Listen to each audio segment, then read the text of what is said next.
Sometimes doing the right thing costs more than we can ever afford.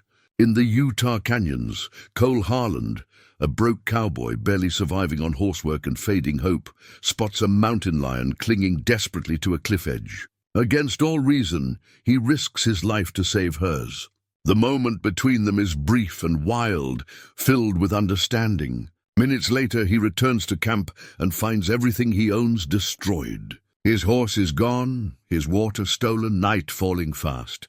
Stranded miles from help in the desert, Cole tracks the thief, only to realize he's being hunted in return. What happens when an act of mercy becomes a fight for survival? Before we jump back in, tell us where you're tuning in from. And if this story touches you, make sure you're subscribed, because tomorrow I've saved something extra special for you. 3 days before everything changed, Cole Harland woke to the sound of his knees cracking like dry kindling as he rolled out of his sleeping bag. 52 years old, and his body kept a detailed ledger of every mistake he had ever made. The thin foam pad beneath him did little to cushion against the hard Utah ground, but it was what he could afford, and Cole had learned long ago not to want what he couldn't have. The dawn light spread across the canyon walls like watercolor paint, soft oranges and deep reds bleeding into the sandstone. He sat there for a moment, just breathing it in. This far out from any town, the silence had weight to it. You could feel it pressing against your eardrums, filling your chest. Some people couldn't stand that kind of quiet. It made them nervous, made them talk to themselves or turn on radios just to fill the space. But Cole had grown comfortable with silence the way other men grew comfortable with whiskey. His horse, Dusty, nickered softly from where she was hobbled near a patch of scrub grass. She was a buckskin mare, 16 years old, with a white blaze down her face that made her look distinguished rather than just old. Cole stood, slowly, favoring his right knee, the one he had blown out breaking a rank stallion back in '09. The doctor had wanted to replace it entirely, but surgery cost money Cole didn't have. So he learned to move differently, to favor the left side, to accept pain as a companion rather than an enemy. He walked over to Dusty and ran his hand down her neck. Her coat was warm from the morning sun, and she leaned into his touch the way she always did. They had been together for 12 years now, ever since Cole had bought her off a man who was heading to prison and needed to liquidate his assets fast. Best $300 Cole had ever spent. She was steady, smart, and she didn't judge him for the choices he had made. "Morning, girl," he said quietly, his voice rusty from disuse. When you spent most of your time alone, talking felt like an extravagance. But Dusty deserved it. She was better company than most people he had known. He pulled the oats from his saddlebag, his breakfast and hers came from the same 20-pound sack, and poured a handful into his dented cooking pot for her. While she ate, he started a small fire using dead juniper branches and last year's dried grass. The coffee he made was strong enough to strip paint, boiled in an old tin pot that had seen better decades. He had no cream, no sugar, just bitter black coffee, and a strip of jerky that he had to tear with his back teeth because the front ones weren't what they used to be. As he ate, Cole reached into his shirt pocket and pulled out his father's watch. It was a silver pocket watch, once fine, now tarnished and worn. The crystal face was cracked, and the mechanism inside had stopped working 7 years ago, frozen permanently at 3:47. He didn't know if that was morning or afternoon, didn't know what day it had stopped. But he carried it anyway, the weight of it, a reminder of things he could never get back. His father had been a cattle rancher, a serious man who measured success in acres and head count. He had built something real out of this hard country, something that was supposed to pass down through generations. Cole was supposed to take over, supposed to expand it, supposed to make the old man proud. Instead, he had lost it all within 5 years of his father's death. Bad loans, worse decisions, and a drought that lasted 3 summers. The bank had taken the land piece by piece until there was nothing left but memories and a broken watch. Cole clicked the watch open and closed.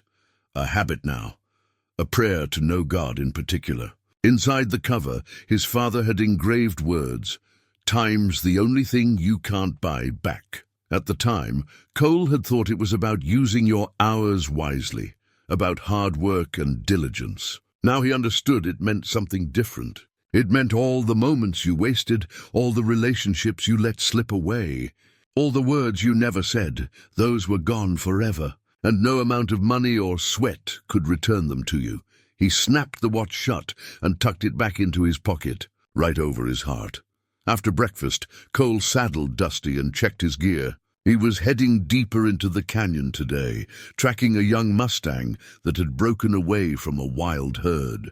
A ranch owner named Tom Eccleston had hired him to bring it back, or at least confirm whether it was still out there. Tom ran cattle on BLM land and didn't want wild horses competing for water and grass. He paid Cole $300 per horse located, $500 if Cole could bring it in alive. It was honest work, barely. Cole knew these canyons better than most men knew their own neighborhoods. He had grown up out here, back when his father's ranch still bordered the national monument. He knew which draws held water even in drought, which cliff faces were stable enough to climb, which box canyons were dead ends, and which had hidden passages that only showed themselves at certain angles of light. The work was hard and the pay was poor, but it was what remained to him. He had no wife. Margaret had left him 6 years ago, taken their daughter Sarah to Phoenix, where there were jobs and futures and all the things Cole couldn't provide. He had no property, no permanent address. He lived out of his truck when he was near civilization, and out of his bedroll when he was deep in the country like this. Everything he owned fit in the back of a 1987 Ford F-150, with a camper shell that leaked when it rained. But he had his pride, and he had his word. When Tom Eccleston hired him for a job, Cole finished it. That counted for something, even if it didn't count for much. He swung up into the saddle, his knee protesting with a sharp bolt of pain that he ignored. Dusty started forward without needing to be told, picking her way carefully over the rocky ground. They followed a game trail that wound between towering walls of sandstone, the rocks striped with layers of rust and cream and deep chocolate brown. Millions of years of sediment, compressed and lifted and carved by wind and water into something beautiful. Cole had always found comfort in that. The land didn't care about your failures. It didn't judge you for the ranch you lost or the family you couldn't keep together. It just was, ancient and patient and indifferent. A man could disappear into country like this and never be missed by anyone except maybe his horse. They rode for 2 hours, climbing steadily into higher country. Cole watched for signs, tracks in the sand, fresh droppings, branches broken at shoulder height where a horse had pushed through. He found prints near a seep spring, small and round. The Mustang was young, maybe 2 years old, and traveling alone, unusual for a horse that age. They were herd animals by nature, found safety in numbers. For this one to be solo meant it had been driven off or had left by choice. Either way, it suggested a horse with spirit, one that might be worth gentling if Cole could get a rope on it. But that was work for another day. Today was just about tracking, about knowing where the animal was heading and what water sources it was using. Cole made mental notes, marked landmarks. Near midday, he stopped in the shade of an overhang and shared his canteen with Dusty. The water was warm and tasted like plastic, but it was wet. That was enough. As they rested, Cole's mind drifted back to Sarah. She would be 19 now, probably in college, probably barely remembering the father who had let her down. He had tried to stay in touch at first after the divorce. Phone calls on birthdays, cards at Christmas. But Margaret had made it clear his presence was a reminder of harder times, and Sarah had seemed relieved to have distance. The calls got shorter, then less frequent, then stopped altogether. Now he had a phone number that might not even work anymore, and a daughter who was a stranger. He wondered sometimes what he would say to her if he had the chance. Probably nothing that mattered. Probably just excuses dressed up as explanations. The truth was, he had chosen this life. The solitude, the hard country, the slow fade into irrelevance. He could have tried harder to keep the ranch afloat, could have swallowed his pride and asked for help, could have moved to Phoenix with Margaret and found work in construction or retail or any of the 1,000 things that Didn't require empty canyons and unbroken silence, but he hadn't. And now this was what remained. Cole finished the water and stood, joints protesting. "Come on, girl," he said to Dusty. "Daylight's burning." They rode on, following the trail deeper into the maze of canyons. The walls grew higher, the passages narrower. Cole knew this section well. It eventually opened into a wide valley where wild horses often grazed, drawn by a reliable creek that ran most of the year. If the Mustang was smart, that's where it would head. As the sun began its slow descent toward the western ridges, Cole made camp in a protected alcove. He unsaddled Dusty and rubbed her down with handfuls of dry grass, checking her hooves for stones and her legs for heat or swelling. She was sound, steady as always. He set up his simple camp, bedroll, small fire, coffee pot.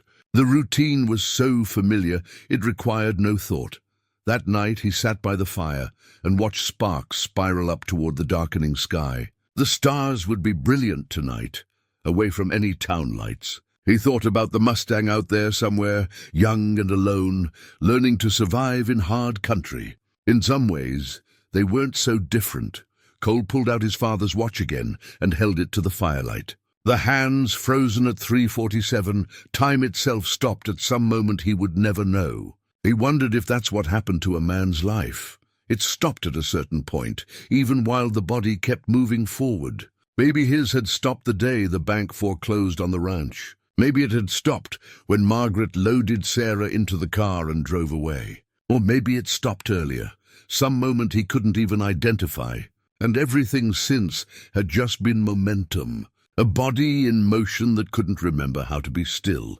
He put the watch away and lay back on his bedroll, staring up at the emerging stars. Tomorrow he would continue tracking the Mustang. 3 days out, then back to Tom's ranch to report. $300 for the location, a few more weeks of survival secured. It wasn't much of a life, but it was his.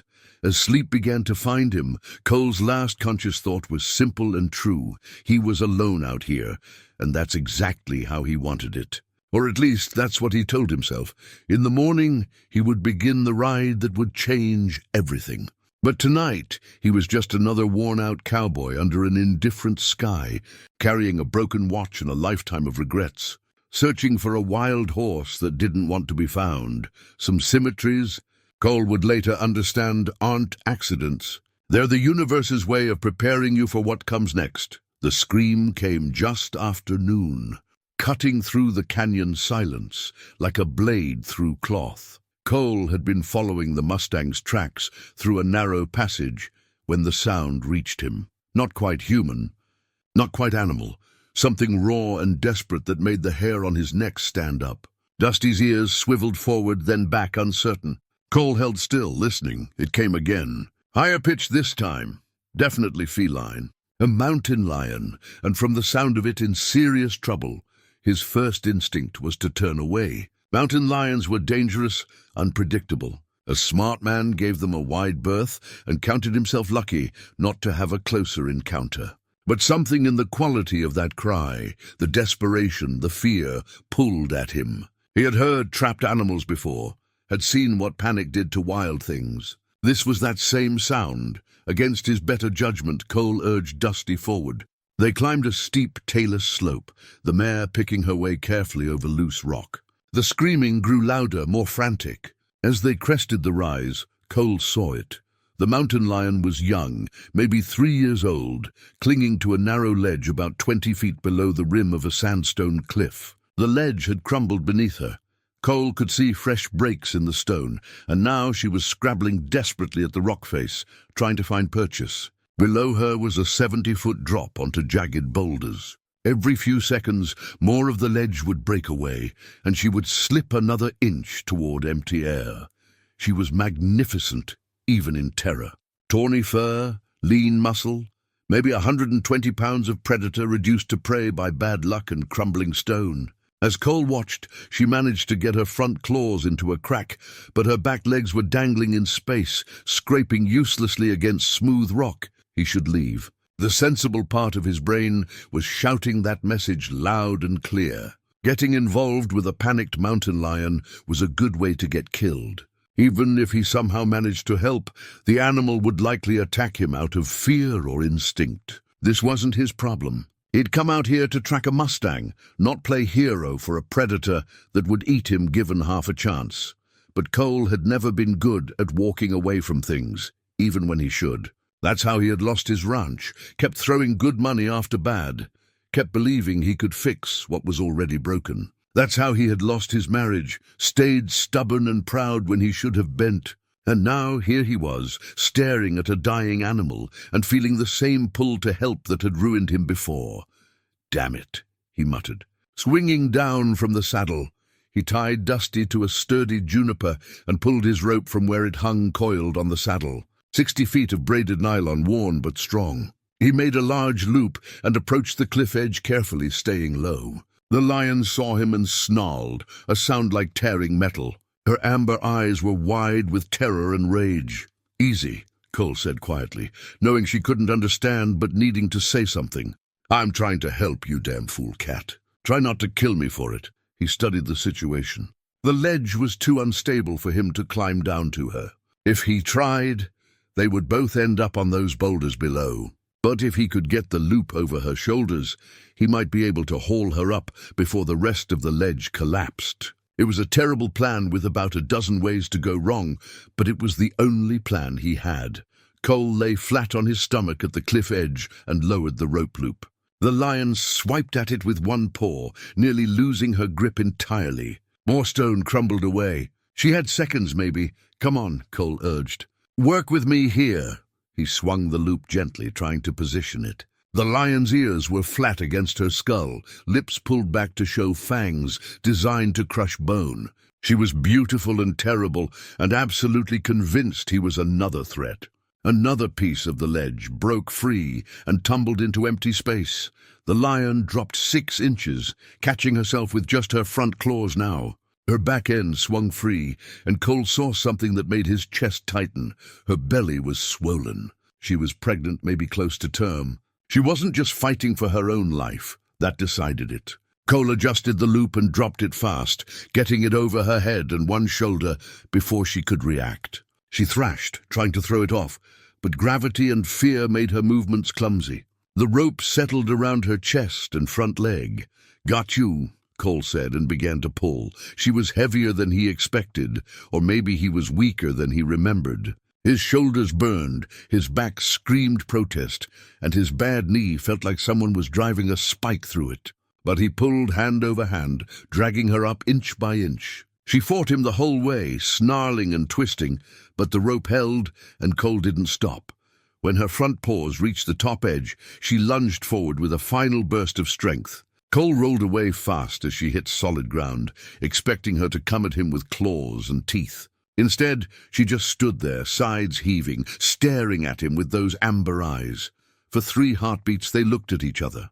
Cole saw intelligence in that gaze, saw recognition of what had just happened. She knew he had saved her. He could see it in the way her ears came forward slightly, in the way her tail stopped lashing. It was the strangest moment of his life. A connection between predator and prey, between wild and human, something that went beyond words or reason.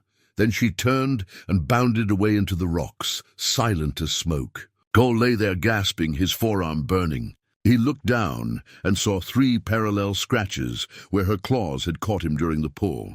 Not deep, but bleeding steadily. He tore a strip from his bandana and wrapped the wound, his hands shaking with adrenaline. "You're welcome," he said to the empty air. It took him 10 minutes to coil the rope and walk back to Dusty on legs that felt like water. The mare nuzzled his shoulder, as if to say she thought he was an idiot, and she was probably right. But he felt good, better than he had in months. He had done something that mattered, had saved a life that needed saving. The lion was out there somewhere with her unborn cubs, alive because he had been willing to risk something.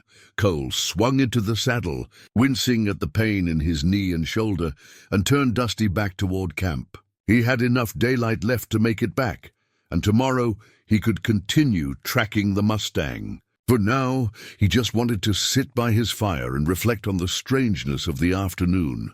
The ride back took an hour. The sun was low, but still well above the horizon, when Cole reached the alcove where he had made camp. Even from a distance, he could tell something was wrong. His bedroll was gone, his cooking gear scattered, his saddlebags torn open. He kicked Dusty into a trot, his heart hammering. When he reached the camp, the full extent of the destruction hit him like a physical blow. Everything he owned had been ransacked. His spare clothes were strewn across the rocks, his food supplies gone, his water bags slashed open, the precious liquid soaked into the sand, and Dusty's hobbles, the ones he had left here for tomorrow, were missing.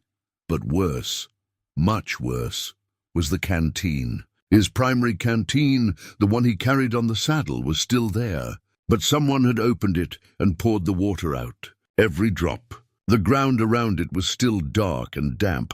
Cole dismounted slowly, his mind racing. This wasn't an animal. Animals might scatter gear looking for food, but they didn't open canteens and pour out water.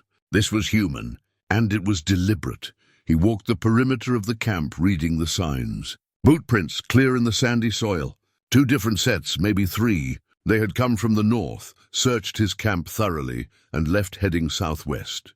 Toward the deeper canyons, the sun touched the western rim, and Cole felt the first whisper of evening chill. He had perhaps 2 hours of daylight left. He was miles from the nearest water source he knew of. He had 1 horse, no supplies, and someone out there had deliberately tried to strand him in the desert to die. He looked at Dusty, and she looked back at him with dark, trusting eyes. At least they had left her. Or maybe they had tried to take her and she had spooked. Either way, she was here, and that meant he had a chance. Cole checked the scratches on his forearm. They were already crusting over. 3 thin lines marking where the mountain lion had touched him. A reminder of the choice he had made to help something wild and dangerous. And now here he was, in danger himself, with night coming on fast. The irony wasn't lost on him. He had saved a predator, and minutes later found himself prey. He gathered what remained, his rope, his saddle, Dusty, herself. Everything else was gone or ruined, as the sun sank below the rim and shadows filled the canyon. Cole Harland faced a simple truth. He could try to ride out in the dark, and probably kill himself and his horse in the process. Or he could track whoever did this and hope they led him to water before dehydration killed him. It wasn't much of a choice, but it was the only one he had. Cole tightened the cinch on Dusty's saddle and turned her nose toward the southwest, following the boot prints that led into the gathering dark. Cole made it maybe half a mile before full darkness forced him to stop. Tracking by starlight was possible for a man who knew what he was doing, but not at the pace he needed. One wrong step in this terrain could mean a broken leg for Dusty or worse, and then they would both die out here. He made a cold camp in a shallow depression between 2 boulders. No fire, he had no way to start one without his gear, and no food. Just Cole, his horse, and the vast indifferent darkness of the Utah wilderness. He unsaddled Dusty and used the saddle as a pillow, the leather still warm from her body. The horse stood nearby, head lowered, resting but not sleeping. Horses rarely slept deeply when their person was anxious, and Cole knew his tension was radiating like heat. He forced himself to think clearly, to assess the situation the way his father had taught him. Take inventory of what you have, not what you lost. That's how you survive. What did he have? 1 horse in good condition, 1 rope, 1 saddle and bridle, the clothes on his back, a pocket knife, his father's broken watch, and the scratches on his arm from the mountain lion, which throbbed with a dull ache. What did he need? Water first and foremost. A man could go 3 weeks without food, but only 3 days without water, and in this heat and with physical exertion maybe less. He had been sweating all day tracking that Mustang, then pulling the lion to safety. He was already behind on hydration. What did he know? Someone had deliberately destroyed his camp and stolen his supplies. The boot prints suggested at least 2 men, possibly 3. They were heading southwest, deeper into the canyon system. That direction led toward Box Canyon eventually, which was a dead end, unless you knew the hidden passage through the north wall. Did they know about it? Or were they just running blind? The question that gnawed at him most was why? Why trash his camp? If they wanted his supplies, why not just take them and leave? Why pour out the water? That spoke to cruelty or desperation, or maybe both. It spoke to people who weren't thinking straight. Cole lay back and stared at the stars. They were brilliant tonight. The Milky Way a river of light across the black dome of sky. As a boy, his father used to point out constellations, telling stories about cowboys and cattle drives, about using the stars to navigate when you were lost. Cole had forgotten most of those stories, but he remembered the feeling of his father's hand on his shoulder, the quiet authority in his voice. What would the old man think of him now? 52 years old, broke, alone, dying of thirst in the desert because he couldn't leave well enough alone. Couldn't walk away from a mountain lion in trouble. Couldn't just mind his own business and stay safe. But even as the thought formed, Cole knew that wasn't right. His father might have been hard, might have been demanding, but he had also been the kind of man who helped neighbors even when it cost him. He had pulled more than one rancher out of financial trouble, had given work to men who needed it, had believed in doing right even when right was expensive. Maybe Cole hadn't failed his father by losing the ranch. Maybe he had failed him by forgetting why the ranch mattered in the first place. Not for the land itself, but for what it represented. A place where you could be decent, where you could help people, where your word meant something. The mountain lion had needed help. Cole had given it, and now he was in trouble because of it. But he couldn't bring himself to regret the choice. Sleep came in fits and starts. Cole would doze for a few minutes, then wake with a start, mouth dry, heart pounding. Each time he woke, he checked on Dusty, who stood patient and solid in the darkness. Around 3 in the morning, by his guess, he heard coyotes yipping in the distance. Then a sound he didn't expect. A low, rumbling growl that was neither coyote nor dog. The mountain lion. Cole sat up slowly, hand moving to the pocket knife on his belt. Not that it would do much good against 120 pounds of muscle and claw. He strained his eyes against the darkness, looking for movement. For several long minutes there was nothing. Then he saw it, a shadow darker than the surrounding shadows, moving along the ridge above him. She was following him. The thought should have terrified him, but instead Cole felt an odd sense of calm. If the lion had wanted to attack, she could have done it already. Pregnant or not, she was still a predator, still capable of killing him if she chose. But she wasn't hunting. She was just there, a presence in the darkness. "I hope you find water," Cole said quietly into the night. "I hope those cubs make it." The shadow paused, then moved on, disappearing into the greater darkness. Cole lay back down, pulling his arms inside his shirt for warmth. The temperature would drop into the 40s before dawn. Without his bedroll, it was going to be a long night. He must have finally fallen into deeper sleep, because the next thing he knew, grey light was spreading across the eastern sky. His mouth felt like it was full of cotton, and his head ached with the first signs of dehydration. Cole sat up stiffly, joints protesting, and looked around. Dusty was grazing on a patch of dried grass, looking fresh enough. Horses were tougher than people that way. She could go longer without water, could survive on sparse forage that would starve a man. Cole stood and walked over to her, running his hands down her legs and checking her hooves. Everything looked good. He saddled her quickly, fingers clumsy with cold and dehydration, and swung up. The boot prints were easier to follow in the morning light. Cole could see where the men had walked, where they had paused, where one of them had sat down for a rest. Near that resting spot, he found something that made his chest tighten. Cigarette butts. 3 of them, the same brand. And they were fresh, probably from yesterday afternoon, around the time Cole had been rescuing the lion. So they had been nearby, watching maybe, or at least passing through. They had seen his camp and made a choice. Cole studied the boot prints more carefully now. One set was large, probably size 12 or 13, with deep treads that suggested work boots. The second set was smaller, maybe a size 10, with a different tread pattern. And now that he looked closely, he could see a third set, lighter impressions. Someone who weighed less or was walking more carefully. 3 men, heading southwest into country that would trap them if they didn't know the way out. Cole followed the trail for 2 hours as the sun climbed and the temperature started to rise. His mouth grew drier, his headache worse. He knew he was on a clock now. Without water, he had maybe another full day of clear thinking. After that, dehydration would start to affect his judgment, his coordination. The desert killed quickly once you passed a certain threshold. Around mid-morning, Cole spotted something that made him rein in Dusty. The trail split. The boot prints continued southwest, but now there was a new set of tracks alongside them. Hoof prints. A horse! No, not a horse! The tracks were wrong, too small, too narrow. A mule, maybe, or Cole's breath caught. Dusty's tracks. They were following his horse. He looked back the way he had come, suddenly understanding. They must have tried to take Dusty last night while he was saving the lion. That's why she hadn't been at camp when he returned. She had spooked and run. These men had chased her, maybe tried to catch her, failed. Then they had ransacked his camp out of frustration or malice or both. But if they were tracking Dusty, and Dusty had circled back to him during the night, Cole looked ahead at the trail with new eyes. The men didn't know he was following them. They thought he was miles away, on foot, probably dead or dying. They were just tracking his horse, hoping to catch her and gain a valuable asset.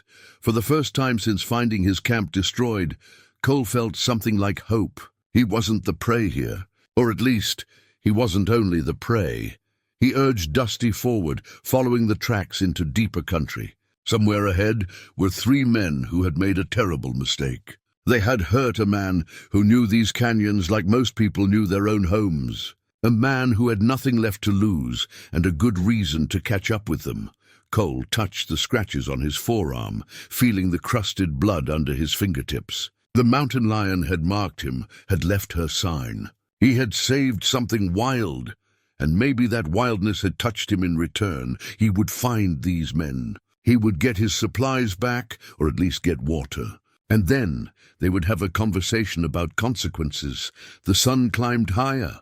The canyon walls glowed red and gold. And Cole Harland rode on, following the trail deeper into the wilderness, while somewhere in the rocks above, a mountain lion watched his progress with knowing eyes. By noon, Cole knew he was in real trouble. His tongue felt thick and foreign in his mouth, and his spit had turned sticky and sparse. The headache had spread from his temples to encompass his entire skull, a dull throbbing that made it hard to think clearly. Dusty was holding up better, but even she was moving more slowly, conserving energy.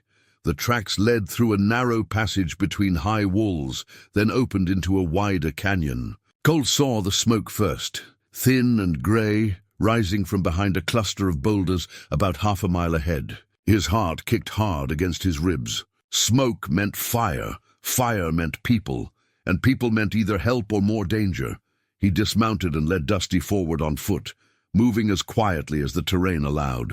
As they got closer, Cole could make out more details. It was definitely a camp, but something about it looked wrong. No movement, no voices. Just that thin ribbon of smoke from a fire that was barely smoldering.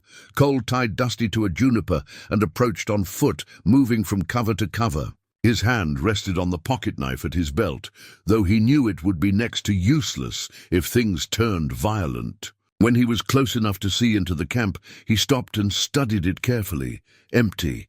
The fire was dying down to coals, probably lit hours ago and left to burn out. There were clear signs of occupation, a ring of stones around the fire, flattened areas where bedrolls had been, trash scattered around. But no people, no horses, no supplies worth taking. They had moved on. Cole waited another 5 minutes, watching for any sign of movement or trap, then walked into the camp. The first thing he noticed was how much trash there was. Beer cans, at least 8 or 9 of them, crushed and tossed aside. Food wrappers from gas station sandwiches and chips. A broken camp chair with one leg snapped off. These weren't experienced outdoorsmen. These were people who had come out here unprepared and were making it up as they went along. That might make them less dangerous in terms of wilderness skills, but more unpredictable in terms of what they might do when cornered. Cole knelt by the fire and held his hand over the coals. Still warm but fading. They had left maybe 2 hours ago, 3 at most. He was gaining on them. He searched the camp more carefully now, looking for anything useful. No water, they must have taken it all with them. No food except for a few crumbs in torn wrappers. But there were other clues, pieces of a story he was starting to assemble. A medication bottle, empty, with the label torn off. A strip of fabric that looked like it had been used as a bandage, stained brown with old blood. And there, caught under the edge of a rock, a piece of paper. Cole picked it up and unfolded it carefully. It was a child's drawing, done in crayon on what looked like a page torn from a coloring book. The image was simple but clear. Horses in a field, mountains in the background, stick figures of people. 3 of them, 2 tall and 1 shorter. A family drawn by a child's hand. He turned the paper over. On the back, in adult handwriting that was shaky and uncertain, "For Grandpa, love Emma, age 7. Cole stared at the drawing for a long moment. Something shifting in his chest. A child. There was a child connected to these men somehow. Or there had been. Was Emma one of the people who ransacked his camp? No, the handwriting was too young, and none of the boot prints he had been following were small enough for a 7-year-old. So why did they have this drawing? And why had they left it behind? He folded the paper carefully and put it in his shirt pocket right next to his father's watch. Then he continued searching the camp. Near where the bedrolls had been, he found more evidence. Fresh horse droppings, and he recognized the consistency and smell. These were from Dusty. She had been here recently, probably brought here by the men who were tracking her, but she had gotten away again. Either she had broken free or they had released her for some reason. Either way, it meant she had been here without him, which meant the timeline was getting complicated. Cole tried to piece it together. The men had ransacked his camp yesterday afternoon. Then they had tried to chase Dusty, possibly caught her, brought her here to this camp. But at some point during the night, she had escaped and circled back to find Cole, which meant the men were now on foot, unless they had another horse he didn't know about. That changed things. Men on foot in this terrain, with limited supplies, were in almost as much trouble as he was. He was about to leave the camp when something caught his eye. Boot prints in the soft sand near the fire, much clearer than the ones he had been following on rocky ground. He knelt and studied them closely. The largest set, the size 12 or 13 work boots, had a distinctive wear pattern. The right heel was worn down on the outside edge, suggesting the person walked with a slight limp or favored that leg. The second set, the size 10s, were newer, less worn. And the third set, Cole frowned. The third set was there, but so faint he had almost missed them. Either the person was very light, or they were being carried part of the time. He looked around the camp again, with this new information. The broken chair, the medication bottle, the bandage. Someone was injured or sick. That explained the erratic behavior, the desperation, maybe even the cruelty of destroying his camp. People did terrible things when they were scared and running out of options. Cole stood and looked in the direction the tracks led. Southwest still, deeper into the canyon system. Box Canyon was only a few miles ahead now. If they went in there without knowing about the hidden passage, they would trap themselves. The walls were too high and smooth to climb, the only exit the way they came in. His throat was so dry now that swallowing hurt. His lips were cracked, and the headache had settled into a constant pressure behind his eyes. Cole knew the signs of serious dehydration. He was past the point where he could just tough it out. He needed water in the next few hours, or his body would start to shut down. But somewhere up ahead were 3 people, one of them injured, all of them probably scared, who had taken his supplies and left him to die. Did they deserve his mercy? Did they deserve anything except the consequences of their choices? Cole thought about the drawing in his pocket, about Emma, age 7, who loved her grandpa, about the medication bottle and the blood-stained bandage. These weren't simple villains from a story. These were complicated, messy, probably desperate human beings who had made bad choices in difficult circumstances. He thought about Sarah, his own daughter, who he hadn't seen in years. If she were in trouble, if she needed help, he would want someone to look past her mistakes and see her humanity, wouldn't he? But mercy had costs. His father's watch pressed against his chest, frozen at 3:47, a reminder of time that couldn't be bought back. Every minute Cole spent trying to understand these people was a minute closer to his own death. He unhitched Dusty and swung into the saddle, ignoring the protest from his knee and the spinning sensation in his head. The choice was made, even if he didn't fully understand it yet. He would follow them. He would find them. And then, well, he would figure that out when the time came. As he urged Dusty forward, following the trail out of the abandoned camp, Cole noticed something he had missed before. On a flat rock near the fire, someone had written a message in charcoal. "I'm sorry." Just those 2 words, written in shaky letters, already starting to smudge in the breeze. Cole stared at it for a moment, then rode on. Apologies were cheap. Water was precious. And somewhere ahead, both waited to be found. The canyon walls rose higher on either side as he rode deeper into the maze of stone. The sun had passed its zenith now, beginning its slow descent toward afternoon. Cole had maybe 4 hours of daylight left, maybe less. 4 hours to find water or find the people who had taken it. High above, on a ridge he couldn't see, the mountain lion kept pace. She had her own reasons for following, her own debt to consider. In the logic of the wild, saving a life created a bond, a responsibility that went beyond simple gratitude. Cole didn't know she was there, but some part of him felt it anyway. Some part of him knew he wasn't entirely alone in this harsh and beautiful country. He touched the scratches on his arm, feeling the scabs rough under his fingertips, and rode on into the narrowing canyon.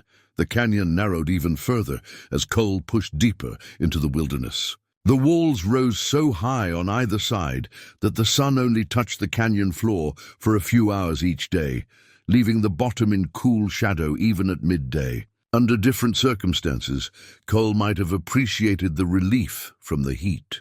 But now, with his body crying out for water and his mind starting to fog, he just registered it as another fact in a long list of facts that didn't matter much. What mattered was the trail. The boot prints were clearer here in the sandy bottom, and he could see the story they told with increasing clarity. The 3 sets of prints were no longer moving in a straight line. They wandered back and forth across the canyon floor, suggesting confusion or disagreement about direction. At one point, all 3 sets stopped in the same spot for what must have been several minutes. Cole could see where they had shuffled and turned, maybe arguing. Then they continued southwest, toward Box Canyon. Cole's estimation of their wilderness knowledge dropped even further. Anyone who knew this country would never willingly go into Box Canyon unless they knew the way out. It was a beautiful trap, walls of red sandstone rising 300 feet, a sandy floor that seemed to promise easy travel, and a dead end about 2 miles in that had broken more than one inexperienced hiker's spirit. But there was a way out if you knew where to look. On the north wall, about 1.5 miles in, there was a crack in the rock that looked like nothing more than a shadow. But if you squeezed through it, and it was a tight squeeze, you came out in a series of connected passages that eventually led to higher ground. Cole's father had shown it to him when he was 12, swearing him to secrecy. It was their private knowledge, their advantage over those who didn't belong to this land. Now that knowledge might be the only thing keeping these desperate people alive. If Cole could reach them before they got to the dead end, if he could guide them through the passage, they might all survive. If not, they would be trapped, and he would be trapped with them, and they would all die of thirst in a stone cage. The irony was bitter. Cole had spent most of his adult life losing things, his ranch, his family, his future. Now he might lose his life trying to save people who had tried to take it from him. He was so focused on the tracks that he almost missed it. A small white rectangle lying in the sand, partially covered by a thin layer of wind-blown dust. Cole dismounted, moving slowly now, the world tilting slightly as the dehydration affected his balance, and picked it up, a Polaroid photograph. The instant kind that had been popular decades ago and had somehow made a comeback. The image was faded from sun exposure, the colors washed out, but clear enough to make out details. 3 men stood in front of a run-down trailer, the kind you saw scattered throughout rural Utah, relics of boom times long past. The trailer's siding was stained and peeling, and one window was covered with cardboard. Behind it, red rock mesas rose against a pale sky. The man in the middle was older, maybe late 60s or early 70s, with a grey beard and eyes that seemed to stare past the camera into some other distance. His posture was military straight despite his age, shoulders back, chin up. But there was something off about his expression, a blankness that suggested absence rather than attention. On either side of him stood two younger men, probably in their 30s or early 40s. They both had the same basic features: strong jaws, dark hair, eyes that held a mixture of worry and determination. Brothers Cole would bet money on it. And sons of the older man, from the protective way they flanked him. Cole turned the photo over. Written on the back in the same shaky handwriting that had written, "I'm sorry," at the last camp. Dad, Jake, Marcus, 3 months ago. 3 months. Cole looked at the photo again, studying the faces more carefully. There was something about the older man that tugged at his memory. He had seen that face before, he was almost certain, but where? Then it hit him. The gas station in Blanding, maybe 6 weeks ago. Cole had stopped for fuel and a bottle of water, counting out exact change, because that's all he had. While he was pumping gas, an old truck had pulled up to the next pump, rattling and rough-running, held together by rust and prayer. 3 men had gotten out, and the youngest had gone inside to pay. Cole remembered because the older man had approached him, asking if he knew of any work in the area. His voice had been polite but formal, his speech pattern oddly precise, like someone reading from a script. Cole had said no, sorry, work was scarce for everyone these days. The man had nodded, thanked him with military courtesy, and returned to the truck. The younger men, these brothers in the photo, had looked exhausted and worried. One of them had put a hand on the older man's shoulder, guiding him gently back to the vehicle. And Cole had thought at the time that there was something sad about the scene, something that spoke to hard times and harder choices. Now here they were, those same 3 men, somewhere ahead in this maze of stone. The old man who Cole now believed might be named Roy, based on the drawing from Emma and the context. And his sons, Jake and Marcus, trying to care for him in circumstances that would break most people. Cole looked down at the photo, at Roy's blank stare and his son's protective stance. He thought about the medication bottle at the last camp, the bandage, the way the 3rd set of footprints was so light. Roy wasn't just injured. He was sick, maybe seriously. And his sons were trying to get him somewhere, to help, to family, to something that represented hope. They had taken Cole's supplies, not out of malice, but out of desperation. They had tried to catch Dusty not for profit, but because they needed a way to move their father. And they had left the "I'm sorry" message because they knew what they had done was wrong. But they had done it anyway, because the alternative was watching their father die. Cole felt his anger draining away, replaced by something more complex. Not forgiveness exactly, but understanding. He thought about his own father, about the ranch he had lost, about the choices he had made when the pressure was on. He thought about Sarah, and how far he would go if she needed him. How much he would risk, how many rules he would break. Pretty far, he admitted to himself. Maybe all the way. He put the photo in his pocket next to the drawing and the broken watch. Evidence of lives intersecting, of desperate choices made by people trying to survive. The weight of these small objects felt heavier than they should. Dusty whickered softly, and Cole looked up to see why. There, about 50 yards ahead, water darkened the sand. His heart leaped before his brain could catch up and temper the hope. It was a seep spring, probably barely flowing. But in this country, even a trickle was a miracle. Cole led Dusty to it quickly, his mouth already producing saliva in anticipation. The seep was tiny, emerging from a crack in the canyon wall and forming a shallow pool no bigger than a dinner plate before soaking back into the sand. But it was clear and cold, and Cole had never seen anything more beautiful. He let Dusty drink first, watching her muzzle disturb the surface as she sucked the precious liquid. Then he knelt and cupped his hands, bringing the water to his cracked lips. It tasted of minerals and stone, clean and sharp. He drank slowly, forcing himself not to gulp, knowing that too much too fast would make him sick. After the initial desperate thirst was quenched, Cole Cole sat back and let the spring refill. He pulled out his canteen, the one that had been emptied at his camp, and filled it carefully. The seep was flowing so slowly that it took 15 minutes to fill the canteen halfway. He would have liked to fill it completely, but time was pressing, and the sun was already starting its afternoon descent. While he waited, Cole studied the tracks again. The boot prints had stopped at this same spring, maybe an hour before he arrived. He could see where all three men had knelt, where they had filled whatever containers they had. They had water now, at least for a little while.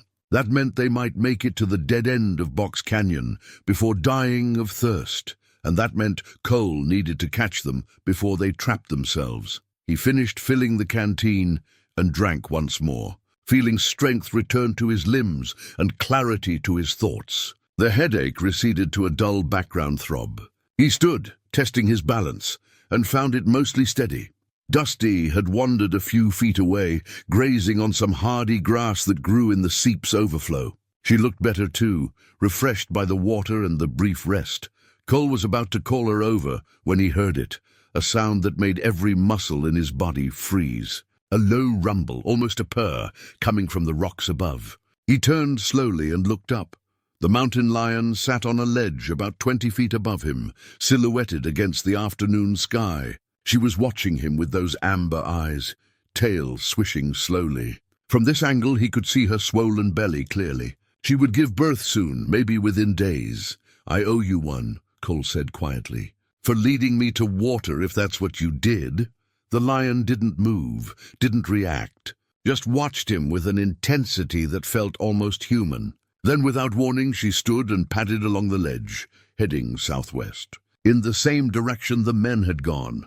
Cole understood. The lion was still following them too, for reasons of her own. Maybe protecting him, maybe protecting herself, maybe following some instinct that went beyond simple survival.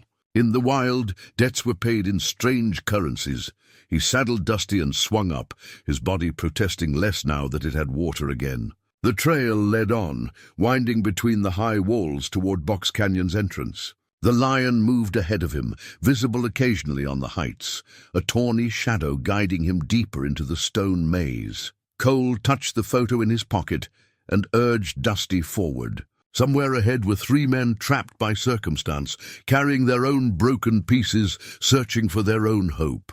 And he was following them, not for revenge now, but for something he didn't quite have words for yet. Maybe just to see how the story ended. Maybe to be part of making sure it didn't end badly. The canyon walls closed in around him as he rode toward whatever waited ahead, the entrance. To Box Canyon appeared like a wound in the stone, a narrow gap between towering walls that seemed to promise passage but delivered entrapment. Cole reined Dusty to a halt at the threshold and sat for a moment, studying the situation. Voices echoed from somewhere inside, distorted by the acoustics of the canyon so that he couldn't make out words, only tone. One voice was raised, agitated. Another was trying to calm, to reason. And a third, older, confused, kept repeating something that sounded like a question. They were already inside. Already walking into the trap, Cole dismounted and tied Dusty to a twisted juniper growing stubbornly from a crack in the rock. He would continue on foot from here, moving quietly, assessing the situation before revealing himself. These men were desperate, and desperate people did unpredictable things. If one of them had a gun, and Cole had heard a shot the night before when the lions spooked their camp, he needed to be careful about how he approached. He moved through the entrance, keeping close to the north wall where shadows pooled deepest. The canyon floor was sandy here, muffling his footsteps. The voices grew clearer as he advanced, bouncing off the walls in a way that made them seem to come from everywhere at once. Then he saw them. They had made camp in a small alcove about 200 yards ahead, tucked against the southern wall where an overhang provided some shade. A small fire burned, wasteful in this heat but probably necessary for their morale.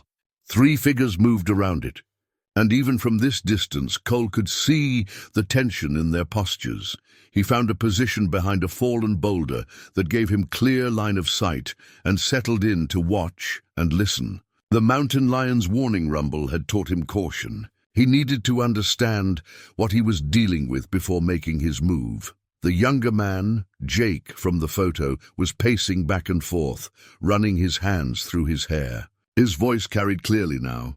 "We can't keep going like this, Marcus. We're lost. We're almost out of water again. And Dad—" "I know," the other brother said, his voice heavy with exhaustion. Marcus was sitting on a rock, head in his hands.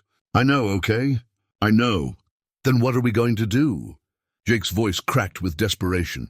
"That cowboy back there, we left him to die. What if someone comes looking for him? What if—" "Nobody's coming," Marcus said, but he didn't sound convinced. "Nobody even knows we're out here."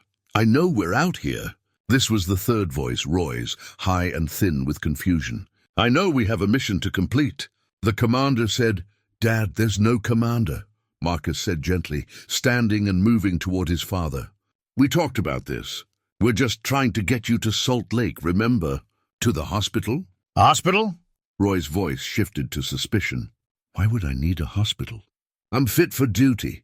I passed my physical." Cole watched as Marcus guided his father to sit down by the fire. Roy moved stiffly, like every joint hurt.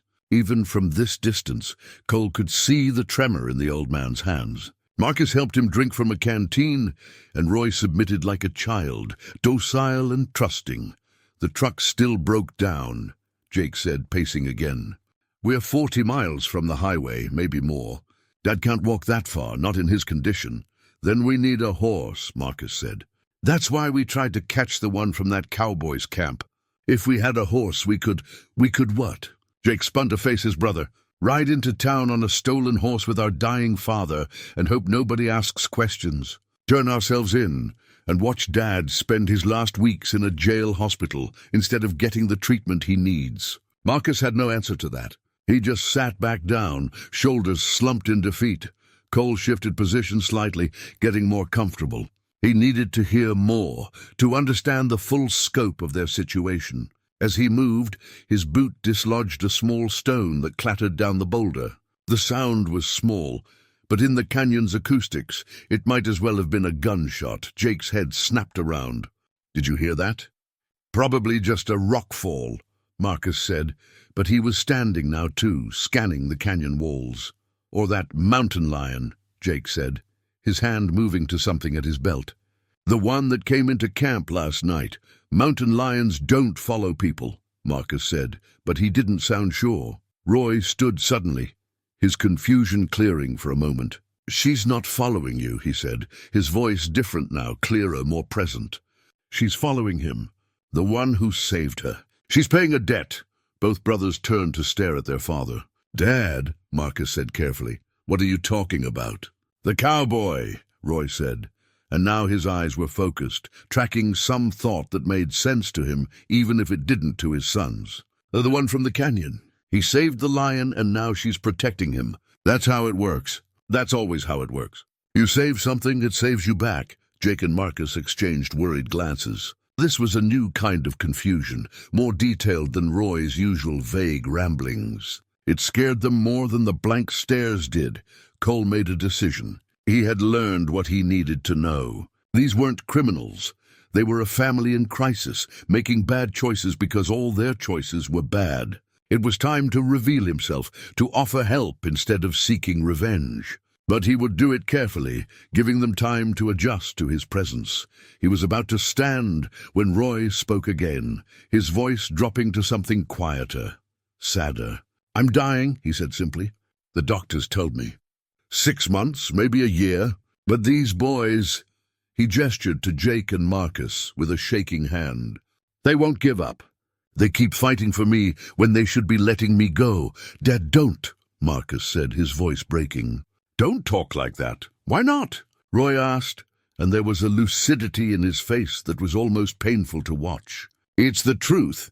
The cancer's in my brain now, in my bones. Those treatments in Salt Lake, they might give me a few more months, but for what? So I can burden you boys longer? So you can watch me forget your names and think I'm back in the war? You're not a burden," Jake said fiercely. "You're our dad. You raised us. You took care of us when Mom died. Now it's our turn." Roy smiled, a sad and knowing expression. "I wish I'd been a better father," he said. "Wish I'd spent more time with Emma before." He stopped, confused again, losing the thread. "Emma," he repeated. "Is Emma here?" "No, Dad," Marcus said gently. "Emma's with her mom, remember? We'll see her after Salt Lake." But Roy was already drifting back into confusion, his moment of clarity gone like water into sand. He sat down heavily, staring into the fire with empty eyes. Cole remained hidden, processing what he had just witnessed.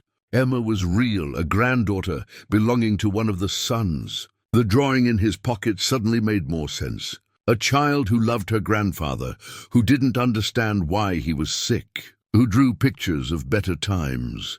He watched as Marcus pulled something from his father's pocket, a small object that caught the firelight. Marcus held it up, and Cole saw what it was.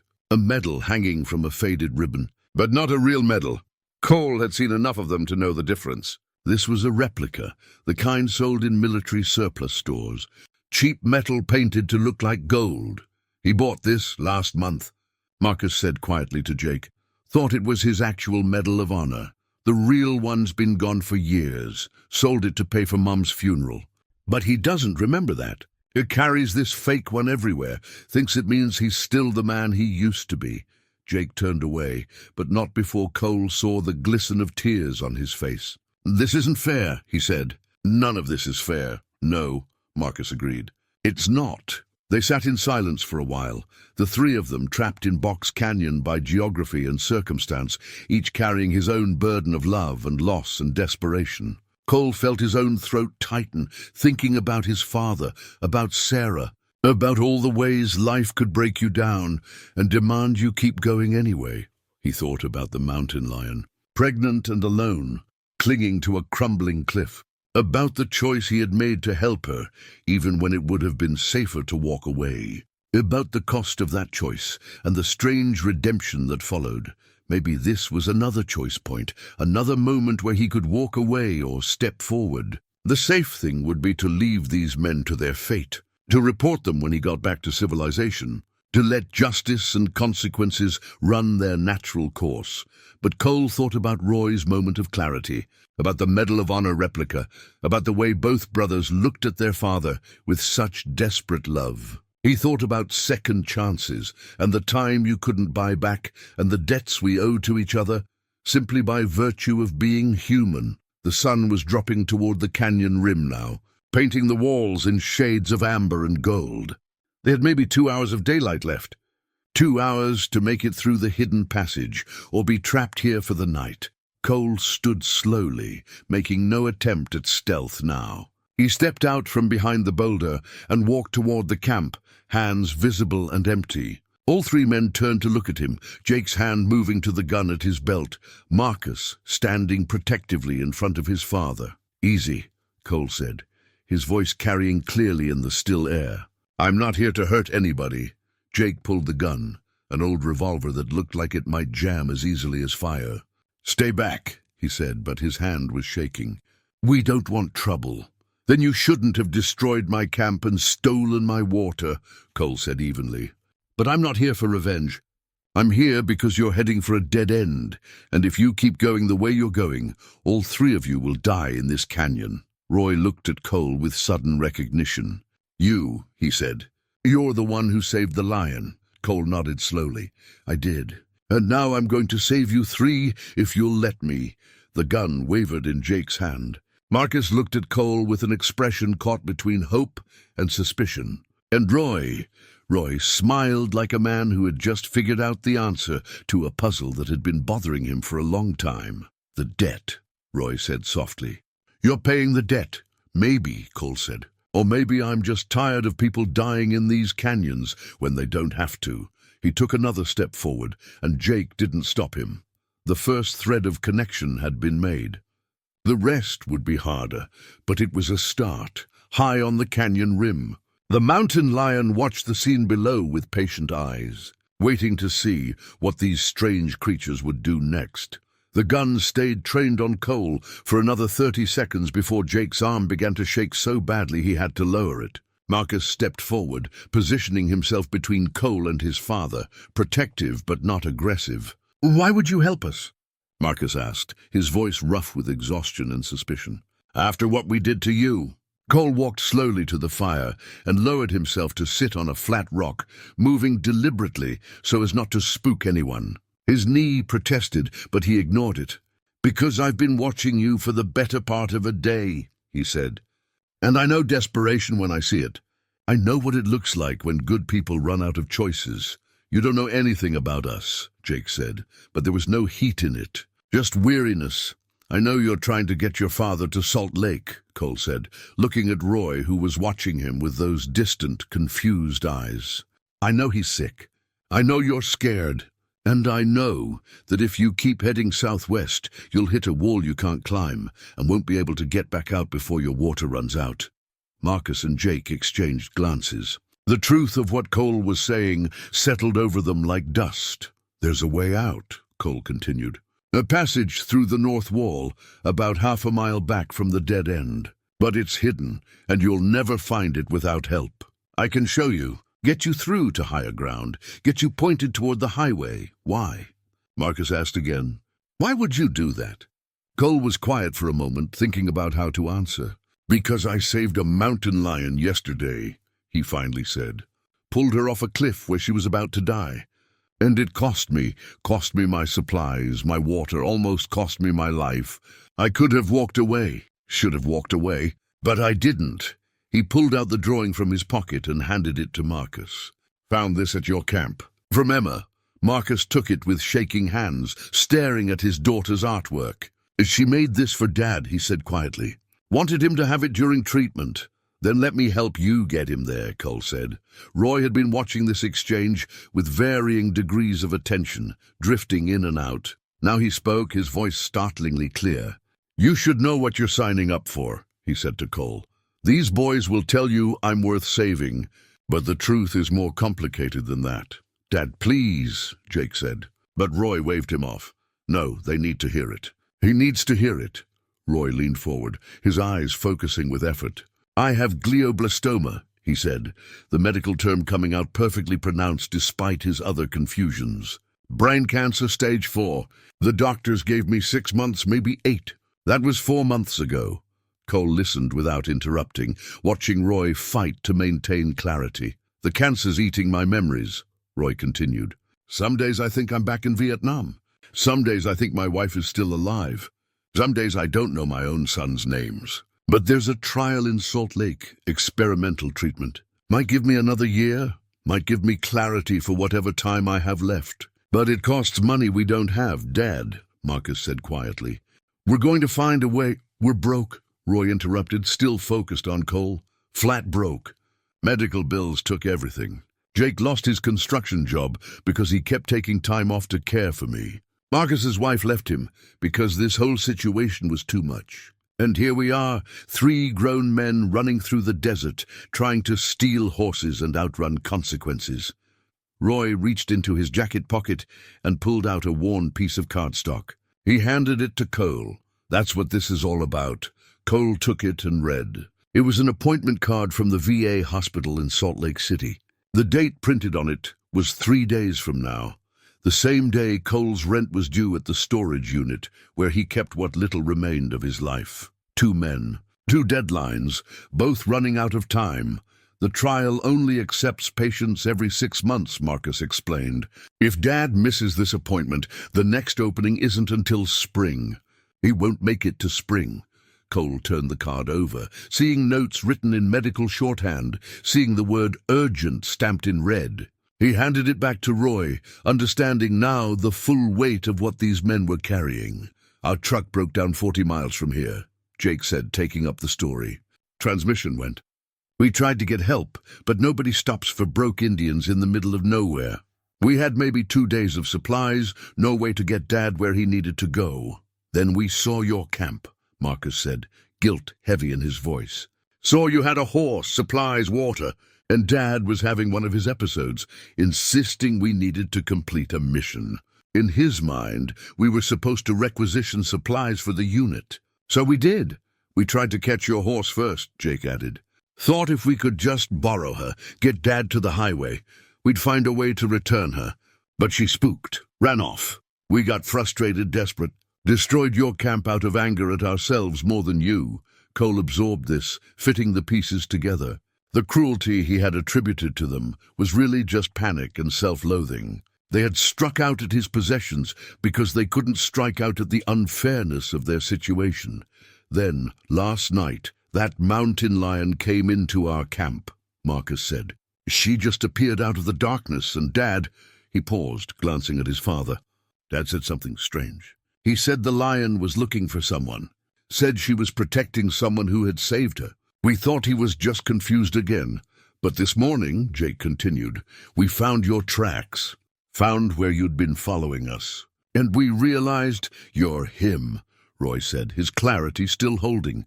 You're the one who saved the lion. And she led you to water. She's been following you, protecting you. I know it sounds crazy, but I spent enough time in the jungle to know that nature has its own logic, its own debts. The mountain lion chose that moment to appear on the canyon rim above them, her silhouette stark against the darkening sky. All 5 humans looked up to see her there, watching with those amber eyes. Holy hell, Jake breathed. She's been tracking us all day, Cole said quietly. I thought at first she was hunting, but I don't think so anymore.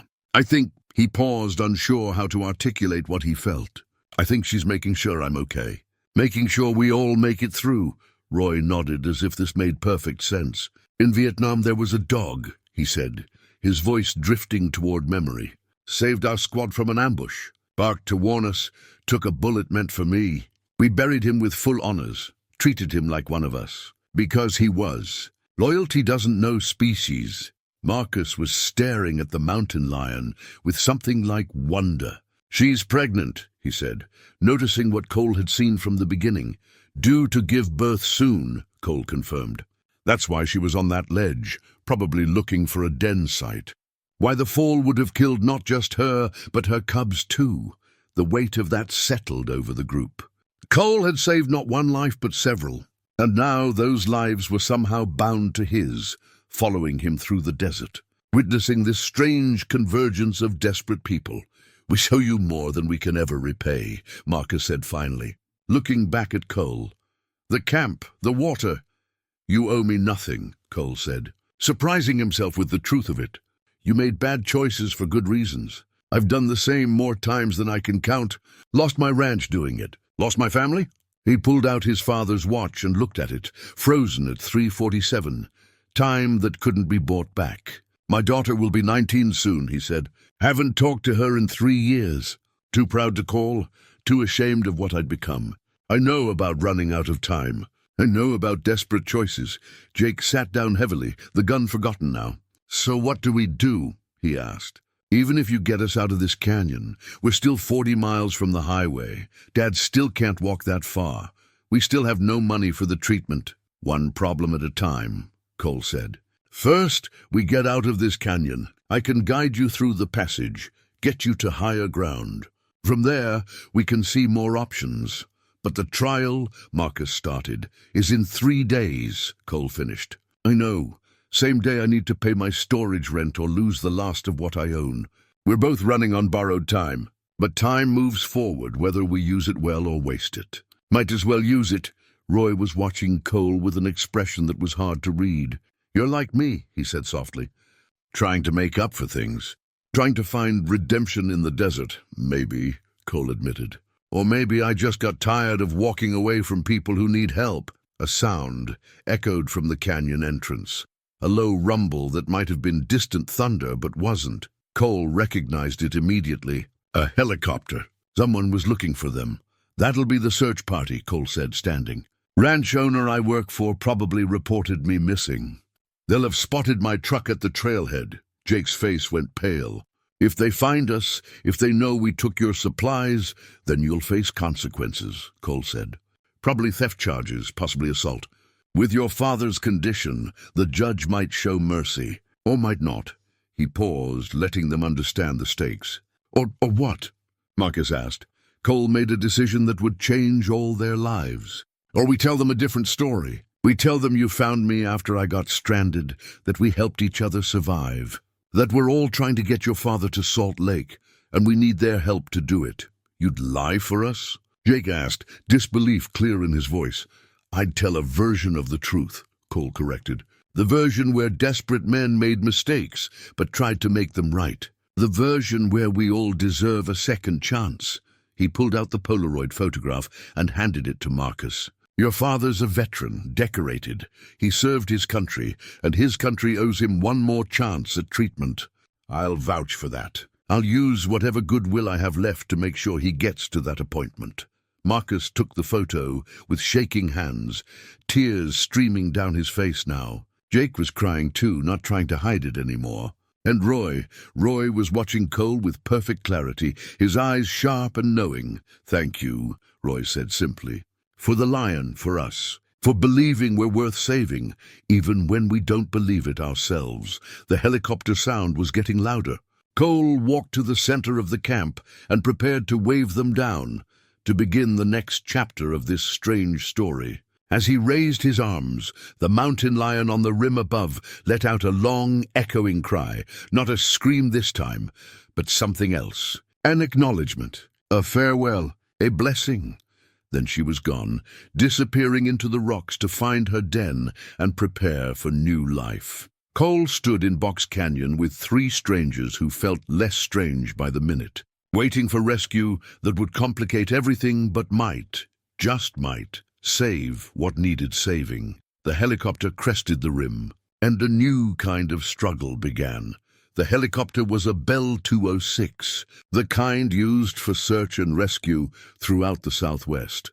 It circled once, the pilot assessing the canyon floor for a safe landing zone, then descended in a controlled spiral that kicked up sand and forced everyone to shield their eyes. The rotor wash flattened the scrub brush and scattered the fire's embers across the sand. Cole stood at the center of the clearing, arms raised, watching as the skids touched down. Through the plexiglass, he could make out 3 figures. The pilot, a medic, and Tom Eccleston, the ranch owner who had hired him to track the Mustang. Tom's face was a mixture of relief and anger, the kind of expression a father might wear when finding a missing child. The door slid open before the rotors stopped spinning, and Tom jumped out, ducking under the blades as he ran toward Cole. "You damn fool!" he shouted over the noise. 3 days! 3 days we've been looking for you. I thought you were dead in some gully somewhere." "I'm fine," Cole said, raising his voice to be heard. "Had some complications, but I'm fine." Tom grabbed Cole's shoulder, checking him over with the practiced eye of someone who had seen his share of desert casualties. He noticed the scratches on Cole's forearm, the dehydration evident in his sunken eyes and cracked lips. "The hell you are. You'd look like death warmed over." The medic, a young woman with efficient movements and kind eyes, approached with a medical kit. "Let me check you out," she said to Cole, already reaching for his wrist to take his pulse. "I'm okay," Cole insisted, but he didn't pull away. "But there's others who need help more than me." That's when Tom seemed to notice Jake, Marcus, and Roy for the first time. His expression shifted from concern to confusion to suspicion in the space of 3 seconds. "Who are these people?" Cole took a breath, committing to the story he had decided to tell. "Tom, this is Marcus, Jake, and their father Roy. They helped me when I ran into trouble, shared their water and supplies. I wouldn't have made it without them." Jake and Marcus stood frozen, clearly not expecting Cole to lie so completely on their behalf. Roy, in one of his clearer moments, picked up on the deception and played along. Nodding in agreement, Tom looked at the 3 men, at their worn clothes and desperate faces, at the minimal camp and lack of supplies. His years of experience reading situations in the wilderness told him something didn't add up. "That so?"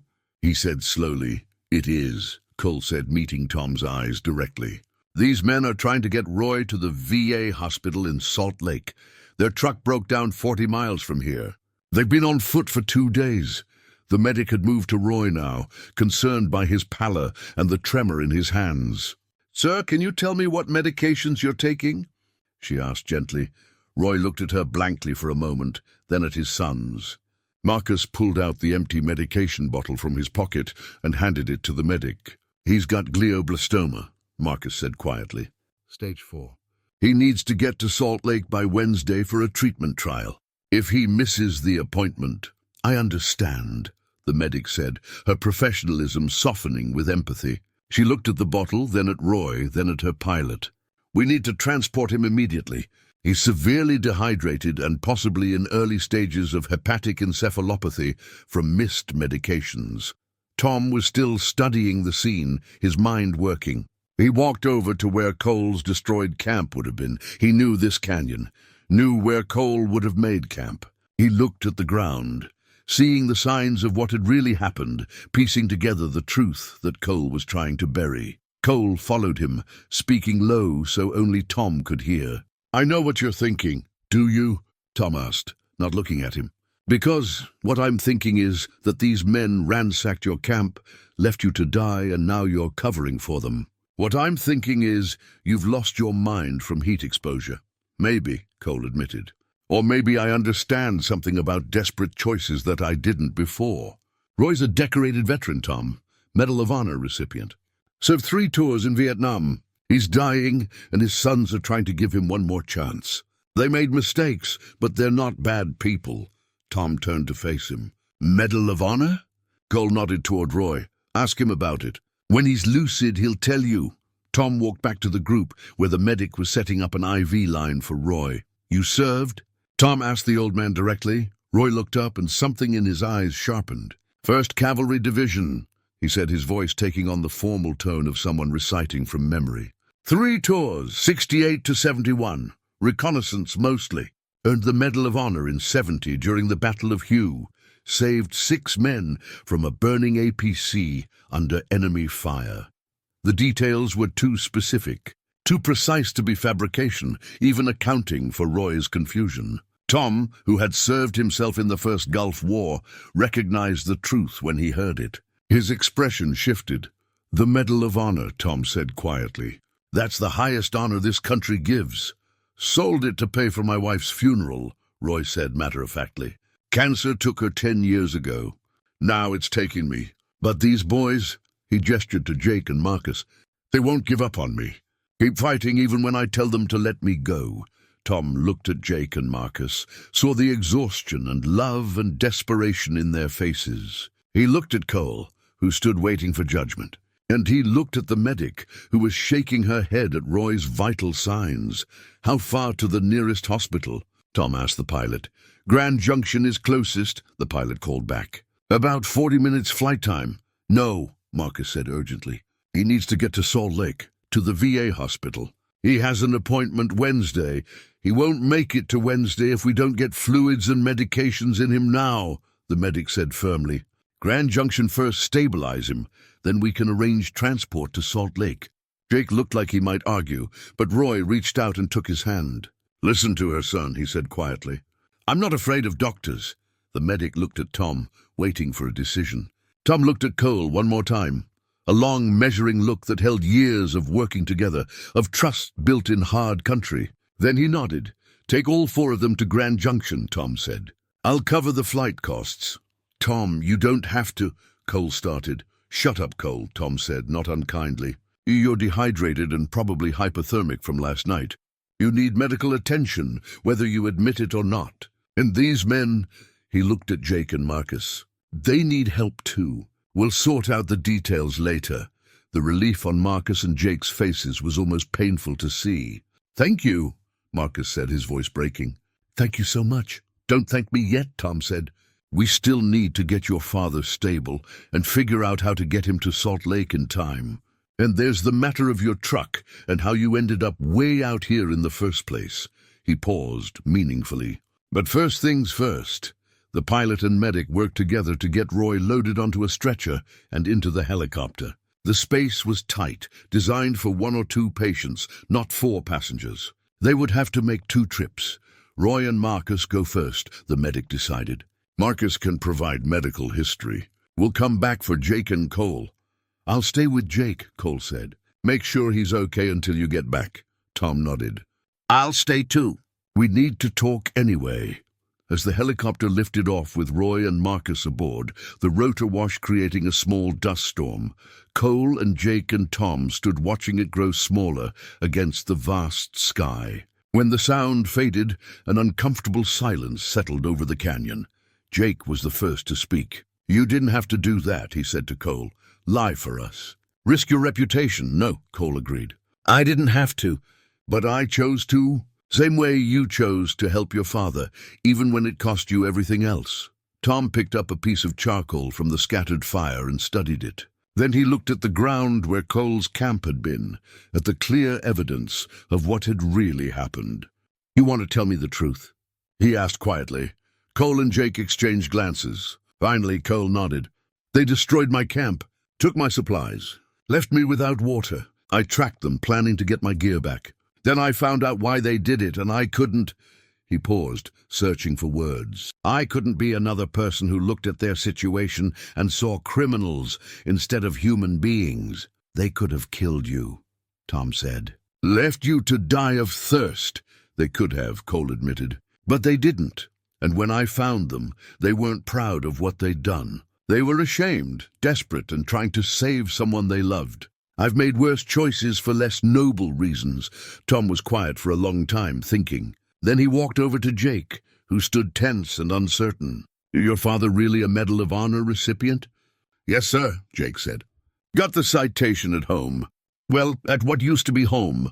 Lost the house 6 months ago to medical debt, and the treatment trial in Salt Lake. That's real." "Real and his last chance," Jake confirmed. "Experimental immunotherapy. Might buy him another year, maybe less. But any time is better than watching him fade away." Tom nodded slowly, making some internal calculation. Then he pulled out his phone. Miraculously, they had signal here on the canyon rim and made a call. "Yeah, it's Tom Eccleston. I need a favor." "Big one." Cole listened as Tom arranged for a loan from his bank, for a contact at the VA hospital, for a friend who ran an auto repair shop in Blanding to tow and fix the brothers' truck. He was calling in favors, spending social capital, putting his reputation on the line for people he'd met 5 minutes ago. When Tom hung up, Jake was staring at him in disbelief. "Why?" he asked, echoing the question that had been asked so many times that day. "Why would you help us?" Tom looked at Cole, then back at Jake. "Because Cole vouched for you. And because 30 years ago, when I lost my ranch to drought and bad luck, someone gave me a second chance. Loaned me money to get started again. Asked no questions, expected nothing back. I've been trying to pay that forward ever since." He put his phone away and looked out at the canyon, at the red rocks glowing in the late afternoon light. "We all need help sometimes. All need someone to look past our mistakes and see what we might become if given the chance. Your father earned that chance by serving his country. You earned it by not giving up on him. And Cole here," he clapped a hand on Cole's shoulder, "Cole earned it by being foolish enough to save a mountain lion and wise enough to save you too." In the distance, the helicopter's sound was growing again. "Coming back for them." Jake looked at Cole with tears streaming down his face. "I don't know how to thank you." "Get your father to that appointment," Cole said simply. "Let him have those extra months with his family. Let Emma have more time with her grandpa. That's thanks enough." The helicopter descended, kicking up sand again, and within minutes they were loading up for the flight to Grand Junction. As they lifted off, Cole looked down at Box Canyon one last time. He saw the narrow passage that led to the hidden way out, the passage he would have shown them if the helicopter hadn't come. He saw the tracks they'd all left in the sand, the evidence of their journey through desperation to something like hope. And there, on a high ridge, barely visible in the fading light, he saw her, the mountain lion, standing watch over the canyon where everything had changed. She was there for just a moment, and then she was gone, returned to the wild to bring new life into the world. Cole touched the scratches on his arm, feeling them pull as he moved. They would scar, he knew, but some scars were worth keeping. Some reminded you not of what you'd lost, but what you'd saved. The helicopter turned north toward Grand Junction, toward hospitals and healing, toward second chances for everyone aboard. And as the canyon fell away behind them, Cole felt something he hadn't felt in years. He felt like maybe his father would be proud of him after all. The flight to Grand Junction took 38 minutes. Cole spent most of it watching Roy, who drifted in and out of consciousness despite the IV fluids running into his arm. The medic worked efficiently in the cramped space, monitoring vital signs, adjusting medication dosages, speaking in calm tones that didn't quite hide her concern. Marcus sat beside his father, holding the old man's hand. Jake was pressed against the opposite wall, his face pale, watching the monitor that displayed Roy's heart rate in green electronic pulses. Each beep was a small reassurance, each irregular rhythm a spike of fear. Halfway through the flight, Roy's eyes opened with sudden clarity. He looked at Marcus, really looked at him, and smiled. "You were always the responsible one," he said, his voice barely audible over the helicopter noise. "Always took care of your brother. Took care of me." "Dad, save your strength," Marcus said, leaning close. "For what?" Roy asked, and there was something peaceful in his expression. "I'm tired, son, so tired. Maybe it's time to—" "No," Marcus said fiercely. "Don't you dare. Don't you dare give up now. We're almost there. We're going to get you to Salt Lake, get you that treatment." Roy's hand tightened on his son's fingers. "Listen to me. If I don't make it, you'll make it," Jake interrupted from across the helicopter. "You have to make it. Emma needs you. We need you." Roy turned his head to look at his younger son. "Emma needs you to be strong," he said. "Both of you needs you to take care of each other when I'm gone. Promise me." "Dad, please." Marcus's voice cracked. The medic caught Cole's eye and shook her head slightly. The vital signs weren't good. Roy's blood pressure was dropping despite the fluids. His heart rate was erratic. They were in a race against time, and time was winning. Cole leaned forward, speaking directly to Roy. "You don't get to quit," he said, his voice cutting through the brother's grief. "Not after your sons dragged themselves through hell to get you help. Not after all this." Roy looked at Cole with those pale eyes. "Who are you to tell me I'm someone who walked away from everything that mattered?" Cole said. "Lost my ranch because I was too proud to ask for help. Lost my daughter because I was too stubborn to admit I was wrong. I know what it looks like when a man gives up, because I've been doing it for years. But these boys," he gestured to Jake and Marcus, "they're not giving up on you. So you don't get to give up on yourself." Something shifted in Roy's expression. A spark of anger, maybe, or defiance. His jaw tightened. "You don't know what this is like. The pain, the confusion." "You're right," Cole said. "I don't. But I know what it's like to disappoint people who love you. And I know that when you get a chance to make things right, you take it. That appointment in Salt Lake is your chance. Don't waste it." Roy was quiet for a moment, his breathing labored. Then he looked at his sons again. "You really think I can make it to Wednesday?" "I know you can," Marcus said. "You're the toughest man I've ever known." "Survived 3 tours in Vietnam," Jake added. "Survived losing Mom? You can survive this." Roy closed his eyes, and for a terrible moment Cole thought they'd lost him. Then the old man took a deep breath and opened his eyes again. "Okay," he whispered. "Okay, I'll try." The medic adjusted something on the IV line, her expression softening with relief. "We're 5 minutes out," she said. "Hospital's ready for us." Those 5 minutes felt like hours. The helicopter descended toward the hospital's rooftop helipad, the landing marked with a large red cross. Medical personnel were already waiting, a trauma team ready to receive a patient who wasn't technically trauma, but was critical nonetheless. The moment the skids touched down, the side door slid open and the team swarmed in. Cole, Marcus, and Jake were ushered back, as Roy was transferred to a gurney with practiced efficiency. Someone was calling out medical terms Cole didn't understand. Someone else was wheeling Roy toward an elevator that would take him down to the emergency department. Marcus tried to follow, but a nurse stopped him gently. "Family waiting room is on the 2nd floor," she said. "Someone will come get you as soon as we have him stabilized. But he needs," Marcus started, "he needs us to do our job," the nurse said firmly but kindly. "Best thing you can do for him now is let us work. We'll update you every step of the way.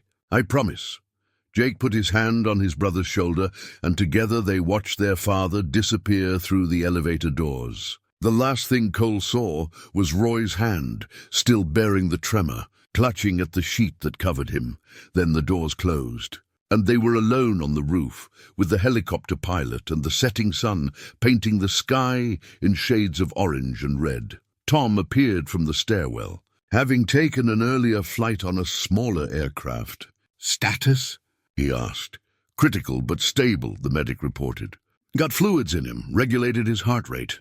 The ER will do a full workup, get him on the right medications. Whether he makes it to Wednesday," she paused. "That's going to depend on the next 24 hours. Marcus sank down onto a bench near the helipad, his head in his hands. Jake stood beside him, one hand on his brother's shoulder, staring at nothing. Cole walked to the edge of the rooftop and looked out at Grand Junction spreading below, a small city nestled in the high desert. Lights beginning to twinkle as evening fell. Somewhere out there, in those red rock canyons, a mountain lion was finding her den, preparing to bring new life into the world. Somewhere out there, the wild went on without them, indifferent to human struggles. But here, on this rooftop, 3 men waited to see if their desperate journey would end in salvation or tragedy. Tom came to stand beside Cole. "You did good," he said quietly. "Getting them this far." "Haven't gotten them anywhere yet," Cole said. "Not if Roy doesn't make it." "He'll make it," Tom said with the confidence Cole wished he felt. "Tough old bird like that. Survived everything life threw at him. He'll make it to Wednesday." Cole touched the scratches on his arm, feeling the scabs pull. "I hope you're right." They stood together in silence, watching the sun sink toward the horizon, waiting for news that would change everything or confirm their worst fears. The waiting room on the second floor smelled of antiseptic and stale coffee. Cole sat in an uncomfortable plastic chair, watching Marcus pace back and forth, while Jake stared at the television mounted in the corner, not really seeing whatever was playing. Tom had gone to get coffee, leaving the 3 of them in a silence broken only by the squeak of Marcus's boots on linoleum. When Tom returned with 4 cups balanced in his hands, he distributed them without comment and sat down next to Cole. They drank in silence for a few minutes before Tom spoke. "Okay," he said quietly. "Now tell me what really happened." "All of it." Cole glanced at Jake and Marcus. Marcus had stopped pacing and was looking at Cole with an expression that said he understood what was coming. "You don't have to," Marcus started. "Yes, I do," Cole interrupted. He turned to Tom. "You deserve the truth," so he told it, all of it. Saving the mountain lion, returning to find his camp destroyed, tracking the brothers through the desert, the abandoned campsites, the drawing from Emma, the Polaroid, finding them in Box Canyon. He left nothing out, not the anger he'd felt, not the revenge he'd initially planned, not the moment when everything changed and he'd chosen mercy over justice. Tom listened without interrupting, his weathered face unreadable. When Cole finished, Tom was quiet for a long time, staring into his coffee cup like it held answers. "So they robbed you," Tom said finally. "Left you to die. And you decided to save them anyway." "That's about the size of it," Cole agreed. Tom's jaw tightened. He looked at Jake and Marcus, and Cole could see anger building behind his eyes. "You boys have any idea how close you came to killing him? Another few hours without water in that heat." "We know," Marcus said, his voice heavy with shame. "We know what we did. There's no excuse for it." "Damn right there's no excuse," Tom said, standing up. "You don't destroy a man's camp. You don't leave someone stranded in the desert." "I don't care how desperate you were, Tom," Cole said quietly. "No, Cole, they need to hear this," Tom continued, his voice rising. "You could have died. You probably should have died. And I would have spent the rest of my life wondering what happened to you, searching those canyons, blaming myself for sending you out there alone. But I didn't die," Cole said, standing to face his friend. "I'm here, and so are they. And their father is downstairs fighting for his life because they refused to give up on him. That doesn't make what they did right." "No," Cole agreed. "It doesn't, but it makes them human. Makes them people who made terrible choices for understandable reasons. How many of us can't say the same?" Tom looked at Cole for a long moment. "You're defending them. After what they did to you, you're actually defending them." Cole pulled out his father's watch and held it up. "This watch stopped working 7 years ago. My dad gave it to me before he died, told me time was the only thing you couldn't buy back. I've been carrying it around ever since, frozen at 3:47. Like somehow if I held onto it tight enough, I could go back and fix all my mistakes. He looked at Jake and Marcus. But you can't go back. You can only go forward. And when you see people trying to move forward, trying to do right even after they've done wrong, you can either hold them down with their mistakes or help them up. I've spent too many years holding myself down. I'm tired of it. Tom's expression softened slightly. He sat back down, rubbing his face with both hands. You're a better man than me, Cole. No, Cole said. I'm just a man who's tired of being angry, tired of being alone, tired of pushing away anyone who tries to help.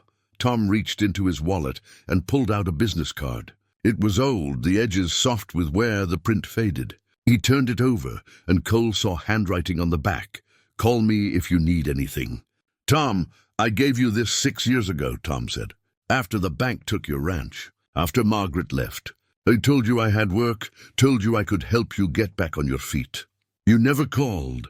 Cole stared at the card, memory flooding back. He'd been living in his truck then, too proud to accept charity, too ashamed to face anyone who'd known him when he had something. I couldn't, he said quietly. Couldn't or wouldn't. Tom asked. Both, Cole admitted. Felt like accepting help meant admitting I'd failed. Meant letting everyone see how far I'd fallen. Tom handed him the card. Keep it. Maybe one day you'll actually use it. Cole took the card, feeling its worn edges. I'm using it now, he said. I'm asking for your help. For them. He nodded toward Jake and Marcus. Help me get Roy to Salt Lake. Help these boys get back on their feet. I know I've got no right to ask. You've got every right, Tom interrupted. You've worked for me for 6 years, never missed a deadline, never complained about the pay. You've earned more than a few favors. He turned to Jake and Marcus. I'm still angry about what you did to Cole. Still think you made choices that could have gotten a good man killed. But he paused, choosing his words carefully. But I also understand desperation.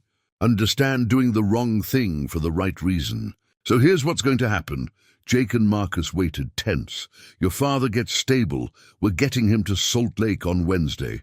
I've got a friend with a private plane who owes me. We'll fly him up there, get him to that appointment.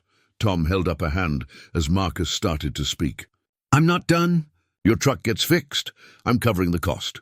You pay me back when you can. No interest, no deadline. Mr. Eccleston, we can't, Jake started. You can and you will, Tom said firmly. But there's conditions.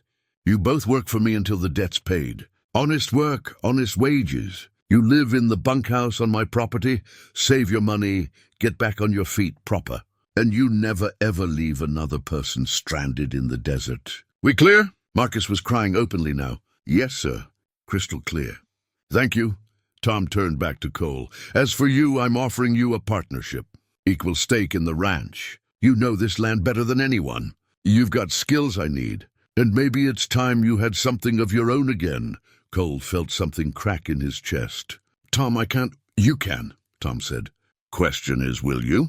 Will you finally accept help from someone who's trying to give it? Cole looked at the business card in his hand, at the watch in his pocket, at the 2 brothers who had tried to destroy him and whom he'd chosen to save instead. He thought about the mountain lion, about second chances, about debts paid in unexpected ways. Yes, he said finally. Yes, I will. A doctor appeared in the doorway and everyone turned. Family of Roy Patterson. Marcus and Jake stood quickly. How is he? The doctor smiled. Stable, responding to treatment. If he continues to improve at this rate, I don't see why he can't make that appointment in Salt Lake. The relief in the room was palpable. Jake actually laughed, a sound of pure joy mixed with exhaustion. Marcus sat down hard, like his legs wouldn't hold him anymore. Cole looked out the window at the darkening sky and thought he saw movement on a distant ridge. Tawny fur catching the last light. But when he blinked, there was nothing there. The debt was paid. The circle was complete, and for the first time in years, Cole Harland felt like he was exactly where he needed to be. 2 weeks later, Cole stood in the parking lot of the Salt Lake City VA hospital, studying the building that had become the focal point of so many desperate hopes. It was a modern structure, all glass and steel, designed to inspire confidence in medical progress. He had driven up in Tom's truck, his truck now officially, part of the partnership agreement, and brought fresh clothes for Roy and his sons. Inside, the hospital smelled like all hospitals do, but the neurology ward had an additional quality: quiet determination. The patients here were fighting battles that couldn't be seen, wars waged in the microscopic spaces between neurons and cells. Cole found Roy's room on the 3rd floor, door partially open. Voices drifting out. He knocked gently and stepped inside. Roy was sitting up in bed, looking remarkably better than the last time Cole had seen him. His color was healthier, his eyes clearer. Marcus and Jake sat in chairs beside the bed, and a little girl, Emma unmistakably, was curled up in Marcus's lap, coloring in a book. "Cole," Roy said, his voice strong and glad. "I was hoping you'd come." "Couldn't stay away," Cole said, setting down the bag of clothes. "Heard you were making progress. 3 treatments down, showing positive response," Roy said, tapping his head. "The confusion's clearing. Still comes and goes, but I'm having more good days than bad. Doctors say I might have a year, maybe more if I'm lucky." Emma looked up from her coloring. "Are you the man who saved Grandpa?" she asked, her voice high and clear. Cole knelt down so he was at her eye level. "I helped," he said. "But your daddy and uncle did most of the saving." "They never gave up on him. I made Grandpa a picture," Emma said, showing him her current work. It was a drawing of mountains and a horse, and what might have been a cat or might have been a mountain lion. "It's for his room." "It's beautiful," Cole said sincerely. "He's lucky to have you." Marcus stood, shifting Emma to his hip. "Jake, why don't you take Emma to the cafeteria? Get her some ice cream." Jake understood the request for privacy and nodded. "Come on, Munchkin. Let's see if they have chocolate." When they were alone, Roy gestured for Cole to sit. "The boys told me everything," he said. "What really happened in the canyon. What they did to you. What you did for us. They were desperate," Cole said. "People do desperate things." "That doesn't excuse it," Roy said firmly. His lucidity was remarkable today, the military bearing evident even in a hospital bed. "They wronged you, nearly killed you. And you chose to save us anyway. Why?" Cole thought about how to answer.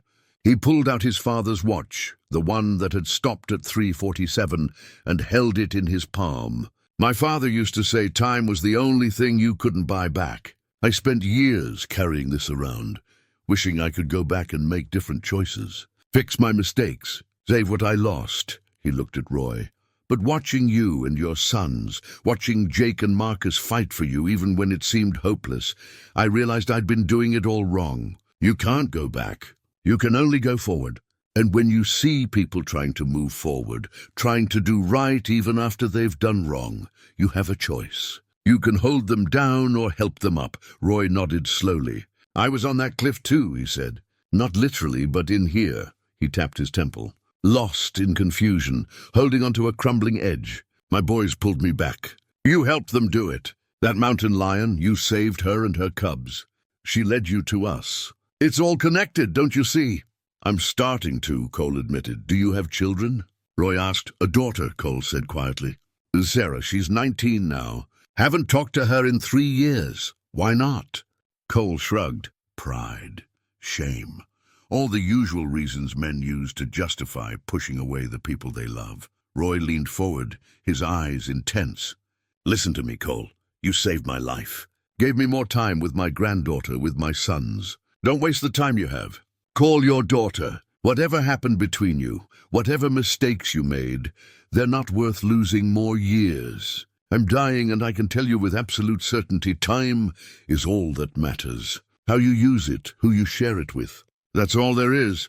The words hit Cole like a physical blow. He sat there, turning the watch over in his hands, feeling the weight of frozen time. Marcus and Jake returned then, Emma still chattering about her ice cream. Marcus was carrying a small box, wrapped simply. "We wanted to give you this," he said, handing it to Cole. "It's not much, but..." Cole unwrapped it carefully. Inside was a pocket watch, new and gleaming. He opened it and saw an inscription on the inside cover, "For the man who saved us all. The Patterson family." "It works," Jake said, smiling. "Unlike the one you carry. Figured maybe it was time for a new one. Time that moves forward instead of staying frozen." Cole felt his throat tighten. He looked at the watch, at the second hand sweeping smoothly around the face, measuring moments as they passed. "I don't know what to say." "Say you'll keep it," Marcus said. "Say you'll remember us when you look at it." "I will," Cole promised. "Thank you." He stayed another hour, talking with Roy about Vietnam and ranching, and the strange ways life circles back on itself. When he finally left, Emma gave him a drawing she'd made, a cowboy and a mountain lion, standing side by side under a smiling sun. The drive back to Utah took 4 hours. Cole spent most of it thinking about what Roy had said, about time and choices and the people we push away. When he pulled into Tom's ranch, his ranch now, he had to keep reminding himself the sun was setting, painting the canyon walls in the colors he'd known his whole life. He found Dusty in the pasture and saddled her, needing to be in the canyons one more time before dark. They rode to the overlook where he'd first seen the mountain lion on the cliff, where everything had changed. Cole dismounted and stood at the edge, looking out at the vast red landscape. He pulled out his phone. Signal was weak but present, and stared at Sarah's number. His finger hovered over the call button for a long moment. Then he pressed it. 3 rings. 4. He was about to hang up when she answered. "Hello?" Her voice was older, more mature, but unmistakably his daughter. "Sarah," Cole said, his voice rough with emotion. "It's your dad." There was a long pause. "Dad, wow, it's been a while." 3 years, Cole said. 3 years too long. "I'm sorry, Sarah, for everything. For losing the ranch, for not being the father you deserved, for disappearing when things got hard." Another pause. He could hear her breathing, processing. "Why now?" she asked, not unkindly. "Just honestly, because someone reminded me that time is the only thing we can't buy back," Cole said. "And I've wasted enough of it. I'd like to see you, if you're willing.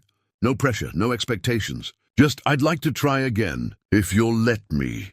He could hear tears in her voice when she spoke. "I'd like that, Dad. I've missed you." They talked for 20 minutes, making plans for her to visit next month, sharing the broad strokes of their separate lives. It was awkward and hopeful and imperfect, and it was the best conversation Cole had had in years. When he hung up, the sun had nearly set. Cole stood there in the gathering twilight, feeling lighter than he had in longer than he could remember.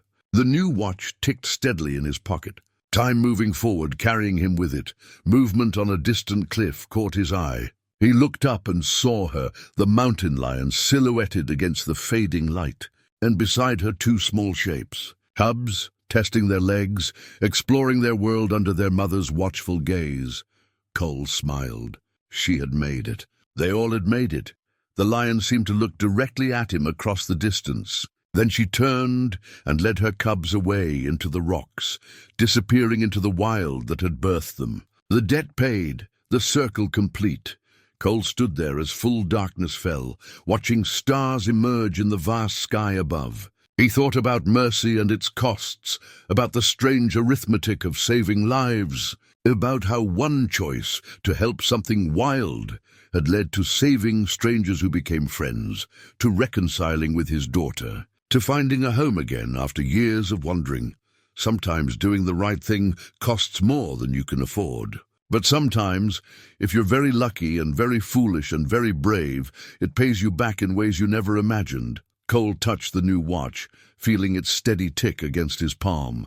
Then he swung into Dusty's saddle and turned toward home, toward partnership and possibility, and a future that finally felt like his own. The canyon held its silence, ancient and patient and kind, and Cole Harland rode through it at peace.